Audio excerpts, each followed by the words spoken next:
ನಾವಂತೂ 90s kids. ನಮ್ಮ ಕಾಲದಲ್ಲಿ ಟಿ ವಿಗಳಂತೂ ಮನೆ ಮನೆಗೆ ಇರಲಿಲ್ಲ. ಊರಲ್ಲಿ 2 ಟಿ ವಿ ಇದ್ದರೆ ಹೆಚ್ಚು.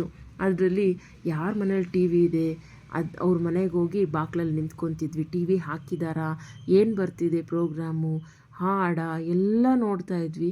ನಂತರ ಭಾನುವಾರ ಬಂತು ಅಂದರೆ ನಾವು ಅವ್ರ ಮನೇಲೇ ಜಾಂಡ.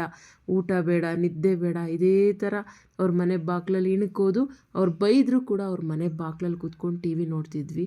ಅದನ್ನು ಅವರೇ ಎನ್ಕ್ಯಾಶ್ ಮಾಡಿಕೊಂಡು ನಮ್ಮ ಕೈಲಿ ಸಾಮಾನು ತರಿಸ್ಕೊಳ್ಳೋರು, ಏನಾದರೂ ಸುಳಿಯೋಕ್ಕೆ ಕೊಡೋರು, ಹೀಗೆ ಟೈಮ್ ಪಾಸ್ ಮಾಡ್ಕೊಂಡು ಅವ್ರ ಮನೆ ಕೆಲಸನೂ ಮಾಡ್ಕೊಳ್ಳೋರು.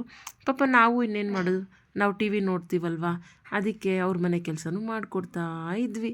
ನಂತರದಲ್ಲಿ ಸ್ವಲ್ಪ ದಿನ ಕಳೆದ ಹಾಗೆ ಜಂಗಲ್ ಬುಕ್ ಈ ಥರ ಸ್ಟೋರೀಸ್ ಎಲ್ಲ ಬರೋದಕ್ಕೆ ಸ್ಟಾರ್ಟ್ ಆಯಿತು.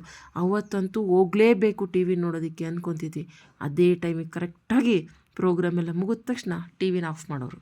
ಇದನ್ನು ನೋಡಿ ಅಳಬೇಕು ಬೇಡವೋ ಗೊತ್ತಾಗ್ದಲೇ ಬೇಜಾರು ಮಾಡಿಕೊಂಡು ಮತ್ತೆ ವಾಪಸ್ ಮನೆಗೆ ಬರ್ತಾ ಇದ್ವಿ. ಇವಾಗ ಮನೇಲಿ ಟಿ ವಿ ಇದೆ, ಬಟ್ ನೋಡೋದಕ್ಕೆ ಸಮಯನೇ ಇಲ್ಲ. ಇಷ್ಟೇ ಅಲ್ವಾ ಜೀವನ. ಆವಾಗ ಸಮಯ ಇತ್ತು, ನೋಡೋಕ್ಕೆ ಟಿ ವಿ ಇರಲಿಲ್ಲ. ಇವಾಗ ಟಿ ವಿ ಇದೆ, ನೋಡೋಕ್ಕೆ ಸಮಯ ಇಲ್ಲ.